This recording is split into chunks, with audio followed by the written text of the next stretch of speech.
പീരുമേട്ടിൽ സീതയുടെ മരണത്തെക്കുറിച്ച് നമ്മൾ കഴിഞ്ഞ ദിവസം വിശദമായി ചർച്ച ചെയ്തിരുന്നു. പീരുമേട്ടിൽ സീത മരിച്ചത് ആനയുടെ ആക്രമണത്തിലല്ല, പകരം ഭർത്താവ് ബിനുകുമാറിന്റെ ആക്രമണമായിരിക്കാമെന്ന ഫോറൻസിക് സർജന്റെ സംശയമായിരുന്നു കഴിഞ്ഞ ദിവസത്തെ വാർത്തയുടെ ആധാരം. എങ്കിലും പോലീസിന്റെ നിരീക്ഷണത്തിലുള്ള ബിനുകുമാർ ഇതുവരെ മൊഴി മാറ്റിയിട്ടില്ല. അയാൾ പറയുന്നു, എൻ്റെ ഭാര്യയെ കാട്ടാന ആക്രമിച്ചാണ് കൊലപ്പെടുത്തിയത്, എൻ്റെ ഭാര്യയെ ഞാനൊന്നും ചെയ്തിട്ടില്ല എന്ന് ബിനുകുമാർ എന്ന് പറയുന്ന ആ ആദിവാസി പറയുന്നു. പീരുമേട് ഫോറസ്റ്റ് ഉദ്യോഗസ്ഥർ പറയുന്നു, പോസ്റ്റ്മോർട്ടം റിപ്പോർട്ട് അനുസരിച്ച് ഡോക്ടർ ആദർശിന്റെ പോസ്റ്റ്മോർട്ടം റിപ്പോർട്ട് അനുസരിച്ച് സീതയുടെ മരണം കൊലപാതകമാണ്, അത് മനുഷ്യൻ ചെയ്തതാണ്. ഒന്നാമത്തെ കാരണങ്ങൾ അവർ നിരത്തുന്നുണ്ട്. ഞാൻ കഴിഞ്ഞ ദിവസം നിങ്ങളോട് ഇക്കാര്യം പറയുകയും ചെയ്തിരുന്നു. ഒന്ന്, ജനനേന്ദ്രിയത്തിന് സമീപത്തുള്ള മുറിവുകൾ, മറ്റൊന്ന് കവിളുകൾക്ക് ഇരുവശത്തും കണ്ട പാടുകൾ, പിന്നെ തല ഒരു പരുക്കൻ പ്രതലത്തിൽ ഇടിപ്പിച്ചതിന്റെ പാടുകൾ, തലയിലേറ്റ മുറിവ്, എല്ലുകൾക്കുണ്ടായ ചതവ്, ഇതെല്ലാം വെച്ച് നോക്കുമ്പോൾ ജനനേന്ദ്രിയത്തിലെ മുറിവുകൾ പ്രത്യേകിച്ച് അത് മനുഷ്യ സഹജമാണ്, അല്ലെ മനുഷ്യൻ ചെയ്തതാണ് എന്ന് ഉറപ്പിക്കുന്ന തരത്തിലുള്ള പോസ്റ്റ്മോർട്ടം, അതായത് ഫോറൻസിക് സർജന്റെ റിപ്പോർട്ട് വനംവകുപ്പിന് കിട്ടി. വനംവകുപ്പ് ആ റിപ്പോർട്ടിൽ നിന്നുകൊണ്ടാണ് പറയുന്നത് കാട്ടാന ആക്രമിച്ചിട്ടില്ല. അതുമാത്രമല്ല, ഞങ്ങൾ ആ സ്ഥലത്ത് പോയപ്പോൾ കാട്ടാനയുടെ പൊടി പോലും കണ്ടെത്താനായില്ല, അങ്ങനെ ഒരു സാന്നിധ്യവും കണ്ടെത്തിയിട്ടില്ല എന്ന് വനപാലകർ പറയുന്നു. ഈ വനപാലകർ പറയുന്ന കേട്ടിട്ട് മന്ത്രി AK ശശീന്ദ്രൻ കൊലയാളിക്ക് ധനസഹായം കൊടുക്കേണ്ടി വന്നതിനെ എന്ന് ബിനുകുമാറിനെ കൊലയാളി എന്ന് മുദ്ര കുത്തുകയും ചെയ്യുന്നു. ഇതായിരുന്നു ഇന്നലത്തെ പശ്ചാത്തലം. പക്ഷെ എങ്കിലും ബിനുകുമാർ മൊഴി മാറ്റുന്നില്ല. സ്വാഭാവികമായും നമ്മളൊക്കെ ഒന്ന് അന്വേഷിക്കില്ലേ, മാധ്യമപ്രവർത്തകരല്ലേ? അപ്പോൾ ഒന്ന് അന്വേഷിച്ചു, ഇടുക്കിയിൽ അവിടേക്ക് ഒന്ന് അന്വേഷിച്ചപ്പോൾ പറയുന്നത് ഇങ്ങനെയാണ്. കഴിഞ്ഞ ദിവസം ബിനുകുമാറിനെ പോലീസ് വിശദമായി ചോദ്യം ചെയ്തു. അയാളിൽ യാതൊരു സംശയവും പോലീസിനില്ല. പിന്നെ മറ്റൊന്ന്, പോലീസിന് പോസ്റ്റ്മോർട്ടം റിപ്പോർട്ട് ഇതുവരെ കിട്ടിയിട്ടില്ല, വനപാലകർക്ക് കിട്ടിയെന്ന് പറയുന്നു. അപ്പോൾ ബിനുകുമാറിന്റെ പക്ഷത്ത് നിന്ന് ചിന്തിക്കുകയാണെങ്കിൽ വനപാലകർ ഫോറൻസിക് സർജനെ സ്വാധീനിച്ചിരിക്കാം. അതിനുശേഷം ഇങ്ങനെ ഒരു ഫേക്ക് റിപ്പോർട്ടാണോ വന്നത് എന്ന് പോലീസിന് സംശയമുണ്ട്. ഏതായാലും പോസ്റ്റ്മോർട്ടം റിപ്പോർട്ട് കിട്ടുന്നത് വരെ ഇക്കാര്യത്തിൽ മറ്റ് നടപടികൾ വേണ്ട. പോസ്റ്റ്മോർട്ടം റിപ്പോർട്ട് കയ്യിൽ കിട്ടട്ടെ, അത് വിശദമായി പഠിക്കട്ടെ. പഠിച്ചതിന് ശേഷം സാഹചര്യ തെളിവുകൾ കൂടി നോക്കിയതിന് ശേഷം ബിനുകുമാറിനെ വേണമെങ്കിൽ കസ്റ്റഡിയിലെടുത്ത് ചോദ്യം ചെയ്യാം. അതുവരെ കസ്റ്റഡിയിൽ പോലും എടുക്കണ്ട എന്ന തീരുമാനത്തിലാണ് പോലീസ് ഉള്ളത്. പോലീസെങ്കിലും ഈ ബിനുകുമാറിനെയും മക്കളെയും നിരീക്ഷിക്കുന്നുണ്ട്. മക്കൾ എന്ന് പറഞ്ഞാൽ 13ഉം 14ഉം വയസ്സുള്ള കുട്ടികളാണ്.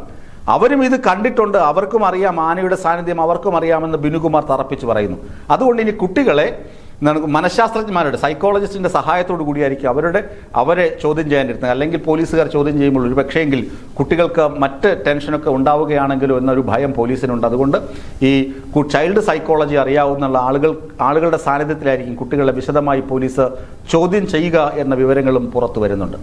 മറ്റൊരു കാര്യം, ഈ ബിനുകുമാർ ഈ മൊഴിയിൽ തന്നെ ഉറച്ചു നിൽക്കുന്നുണ്ടല്ലോ. ബിനുകുമാറിനെ നമ്മൾ ഈ ഫോട്ടോയിലൊക്കെ കാണുന്നുണ്ട്, ആരോഗ്യം തീരെയില്ലാത്തൊരു മനുഷ്യനാണ്.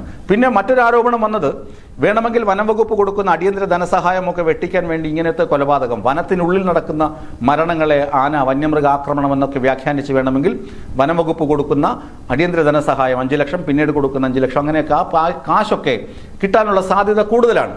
അപ്പോൾ അതിനുവേണ്ടി ഈ ബിനുകുമാർ ചെയ്തതായിരിക്കാമെന്ന സംശയവും വനപാലകർ കഴിഞ്ഞ ദിവസം പങ്കുവച്ചിരുന്നു. പക്ഷേ അങ്ങനെയൊന്നും ആകാനുള്ള സാഹചര്യം വളരെ കുറവാണ്. അത് പോലീസുകാർ സമർത്ഥിക്കുന്നത് ഇങ്ങനെയാണ്.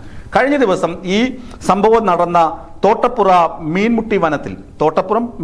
മീൻമുട്ടി വനത്തിനുള്ളിൽ വനപാലകരും അതുപോലെ പോലീസും ഫോറൻസിക് ഉദ്യോഗസ്ഥരും പോയിരുന്നു. അതായത് കേസന്വേഷിക്കുന്ന പോലീസ് ഉദ്യോഗസ്ഥർ, വനപാലകരുടെ സംഘം, അതുപോലെ തന്നെ ഫോറൻസിക് ഉദ്യോഗസ്ഥരും ഈ സ്ഥലത്ത് നേരിട്ട് പോയി സന്ദർശിച്ചു. ആദ്യഘട്ടത്തിൽ വനപാലകർ മാത്രമാണ് പോയിരുന്നത്, ഇപ്പോൾ പോലീസും ഫോറൻസിക് കൂടി പോയി. അവർ പോയി സന്ദർശിച്ച ശേഷം അവർ പറയുന്നു, ഇവിടെ കാട്ടാനയുടെ സാന്നിധ്യം ഉണ്ട്. ഫോറൻസിക്കുകാർ പറയുന്നു, കാരണം ഈ സീത എന്ന് പറഞ്ഞ സ്ത്രീ കയ്യിൽ കരുതിയിരുന്ന ഭക്ഷണ സാധനങ്ങളും അതൊക്കെ അവിടെ ചിതറിക്കിടപ്പുണ്ട്, കാട്ടാന ഓടിച്ചതിന്റെ പാടുണ്ട്, കാട്ടാനയുടെ സാന്നിധ്യം ഉണ്ടായിരുന്നു എന്ന് ഫോറൻസിക്കുകാർ സംശയം പ്രകടിപ്പിക്കുന്നുണ്ട്. അതുകൊണ്ട് തന്നെ ബിനുകുമാറിന്റെ മൊഴി അങ്ങനെ തള്ളിക്കളയാൻ അന്വേഷണ ഉദ്യോഗസ്ഥർ തയ്യാറാകുന്നുമില്ല. ഏതായാലും പോസ്റ്റ്മോർട്ടം റിപ്പോർട്ടിലെ 1-2 കാര്യങ്ങൾ, ഈ കവിളത്ത് ഏറ്റ അടി, അതുപോലെ തലയിൽ ഒരു പ്രതലത്തിൽ മരത്തിലെങ്ങാനോ പിടിച്ച് ബലമായി ഇടിച്ചതിൻ്റെ ചതവ്, അതുപോലെ ജനനേന്ദ്രിയത്തിലുള്ള മുറിവ്, കഴുത്തിൽ ശ്വാസം മുട്ടിച്ച് പിടിച്ചതിനുള്ള തെളിവ്, ഈ 4 ഘടകങ്ങൾ ബിനുകുമാറിന്റെ മൊഴിക്ക് വിരുദ്ധമാണ്. ഈ 4 ഘടകങ്ങൾ കാട്ടാന ആക്രമിച്ചാൽ ഉണ്ടാകുമോ എന്ന് സംശയമാണ്. അതേ അവസരം തന്നെ വലിച്ചിഴച്ച പാടുകൾ, അതുപോലെ വാരിയല് പൊട്ടിയത്, അതൊക്കെ തുമ്പിക്കൊണ്ട് ചുഴറ്റെറിയുമ്പോൾ വാരിയലൊക്കെ തവിട് പൊടിയാകെ പോകുമെന്ന് എല്ലാവർക്കും അറിയാം. പക്ഷേ ഈ ബിനുകുമാർ എത്ര വിചാരിച്ചാലും സീതയുടെ ഈ ശാരീരിക അല്ലെങ്കിൽ ഇങ്ങനൊരു മാരകമായ ആക്രമണം നടത്താൻ കഴിയുമോ എന്ന് പോലീസ് സംശയിക്കുന്നുണ്ട്. ഏതായാലും പോലീസ് കൃത്യമായി അന്വേഷിക്കുന്നുണ്ട്.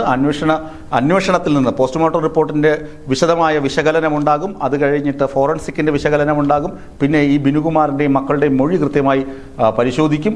അവരെ എന്താണ് പരസ്പരം ഒരുമിച്ചിരുത്തിയും അല്ലാതെയും ഒറ്റയ്ക്കൊറ്റയ്ക്കും ചോദ്യം ചെയ്യും, തെളിവുകൾ നിരത്തി ചോദ്യം ചെയ്യും. അങ്ങനെയുള്ള തെളിവുകളുടെ അടിസ്ഥാനത്തിൽ മാത്രമേ സീതയുടെ മരണം മനുഷ്യ നിർമ്മിത കൊലപാതകമാണോ മൃഗത്താൽ സംഭവിച്ചതാണോ എന്ന് തിരിച്ചറിയാൻ കഴിയുകയുള്ളൂ.